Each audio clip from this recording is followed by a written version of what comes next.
చక్కని సీతకి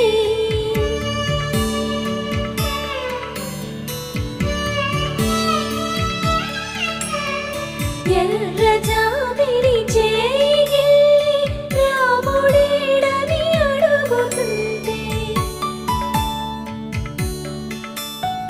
చూడలేదని పెదవి చెప్పే చెప్పలేమని కనులు చెప్పే నల్ల పూస